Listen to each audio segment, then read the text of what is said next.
Assalamualaikum warahmatullahi wabarakatuh. Perkenalkan, nama saya Muhammad Iqbal Maulana akan menjelaskan beberapa materi berikut. Implikasi adalah salah satu konsep penting dalam logika proposisi. Implikasi menyatakan hubungan logis antar dua proposisi atau pernyataan, di mana kebenaran proposisi pertama, premis, mengakibatkan kebenaran proposisi kedua, konsekuensi.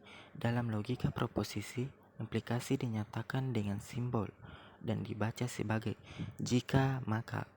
Bentuk umumnya adalah jika P maka Q, di mana P adalah premis dan Q adalah konsekuensi. Implikasi memiliki nilai kebenaran sebagai berikut. Jika premis P benar dan konsekuensi Q benar, maka bernilai benar. Jika premis P benar dan konsekuensi Q salah, maka bernilai salah. Jika premis P salah dan konsekuensi Q benar, maka bernilai benar. Jika P bernilai salah dan konsekuensi bernilai salah, maka bernilai benar.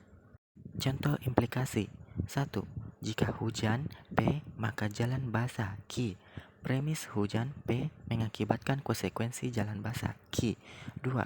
Jika Anda menginjak rem P, maka mobil akan berhenti Q. Tindakan menginjak rem P mengakibatkan konsekuensi mobil berhenti Q. 3. Jika seseorang menabung secara teratur P, maka orang tersebut akan memiliki dana darurat Q. Premis menabung secara teratur P mengimplikasikan konsekuensi memiliki dana darurat Q. Kontraposisi, konvers, dan invers. Kontraposisi adalah operasi logika yang mengubah implikasi menjadi bentuk yang setara dengan menegasilkan premis dan konsekuensi. Bentuk kontraposisi dari implikasi jika P maka Q adalah jika tidak Q maka tidak P. Contoh, implikasi jika hujan P maka jalan basah Q. Kontraposisi, jika jalan tidak basah tidak Q maka tidak hujan, tidak P. Konvers adalah operasi logika yang mengubah implikasi menjadi bentuk yang setara dengan menukar posisi premis dan konsekuensi. Bentuk konvers dari implikasi jika P maka Q adalah jika Q maka P. Contoh, implikasi jika saya belajar giat maka saya akan lulus ujian. Konvers, jika saya lulus ujian maka saya belajar giat. Perlu diingat bahwa konvers tidak terlalu setara dengan implikasi asli. Invers adalah operasi logika yang menegasilkan premis dari implikasi. Bentuk invers dari implikasi jika P maka Q adalah jika tidak P maka tidak Q. Contoh, implikasi jika hujan P maka jalan basah Q. Invers, jika tidak hujan tidak P maka tidak basah, tidak Q. B. Implikasi.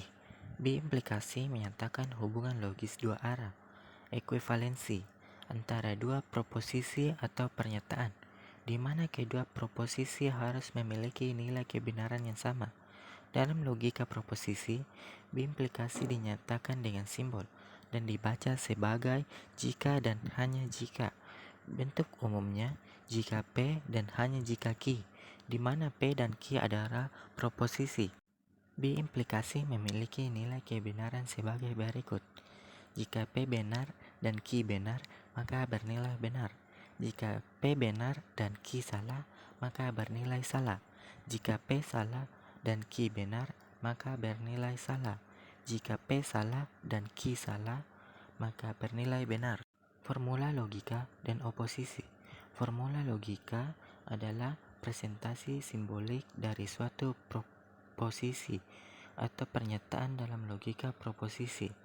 Formula logika dapat terdiri dari proposisi sederhana atau proposisi majemuk yang dibentuk dengan menghubungkan proposisi sederhana menggunakan operator logika.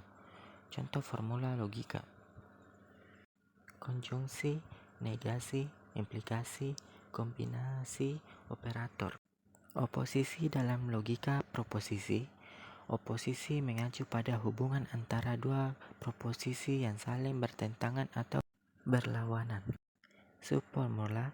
Sebuah formula A adalah subformula dari A itu sendiri. Jika A dan B adalah dua formula, logika proposisi yang dipakai untuk membangun formula C yang lebih kompleks, maka A dan B dikatakan subformula sejati atau subformula murni dari C.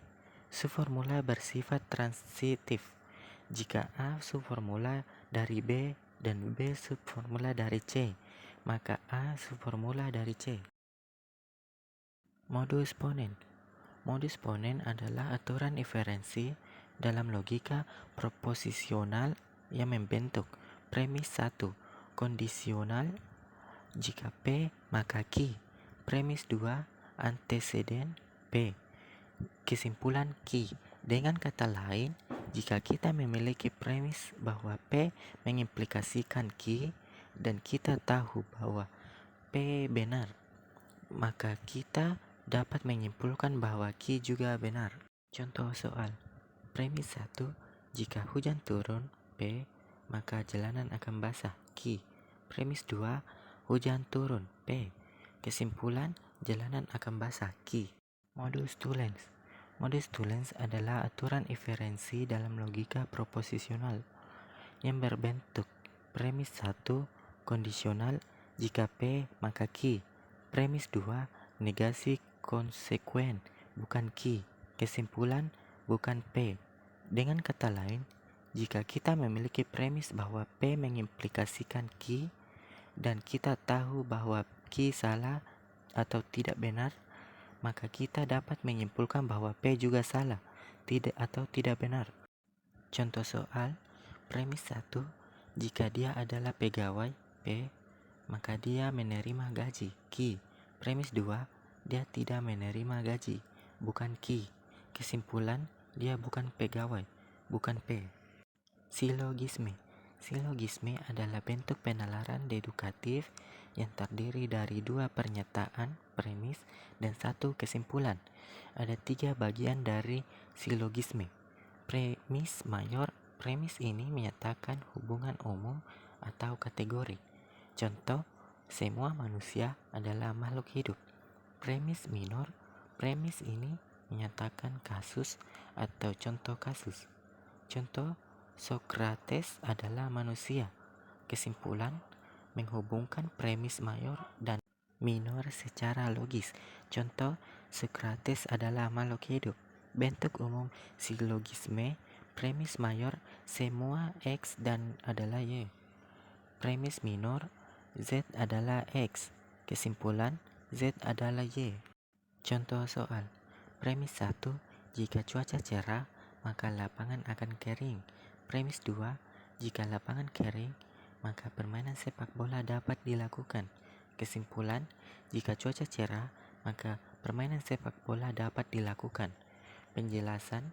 Premis 1, kita dapat menyimpulkan bahwa cuaca cerah, maka lapangan akan kering. Premis 2, kita dapat menyimpulkan bahwa jika lapangan kering, maka permainan sepak bola dapat dilakukan. Kesimpulan yang ditarik bahwa jika cuaca cerah, maka permainan sepak bola dapat dilakukan. Relasi. Relasi adalah hubungan antara himpunan dari daerah asal, domain, dan daerah kawan, kodomain. Contoh, A. Tokyo, Bangkok, Seoul. B. Thailand, Korea Selatan, Jepang. C. Kimchi, Pad Thai, bulgogi, sushi. Relasi antara himpunan A dan B. Tokyo, A. Jepang. Bangkok, Thailand.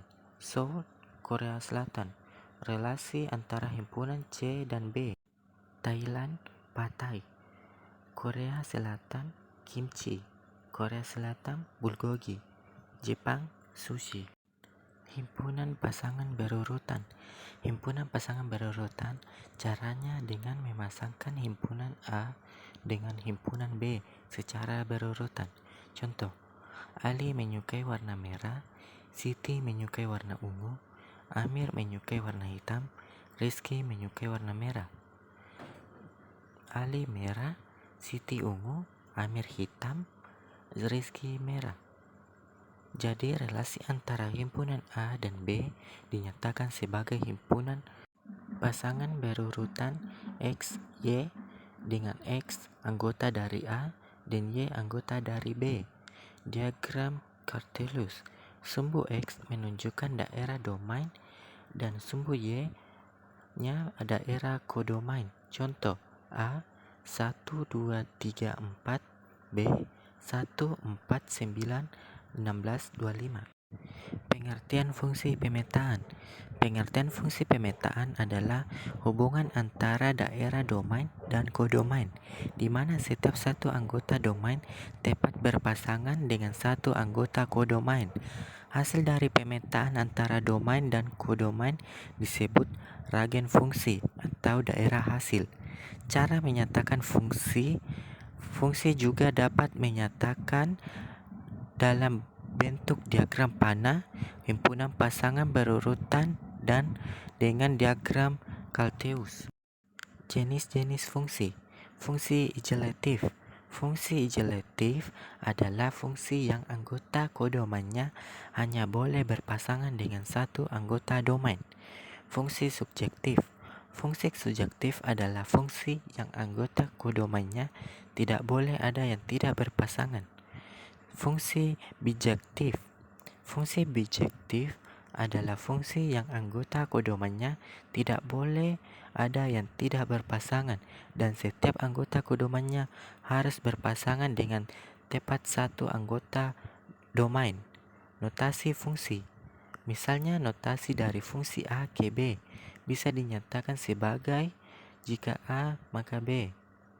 Notasi tersebut memiliki arti fungsi F permetaan setiap anggota himpunan A dengan satu anggota himpunan B. Dengan menghitung nilai fungsi, kita dapat mengetahui nilai fungsi yang dapat menghasilkan himpunan kawan kodomain dari himpunan asal domain. Sekian dari saya, lebih dan kurangnya saya mohon maaf. Assalamualaikum warahmatullahi wabarakatuh. Audio Jungle.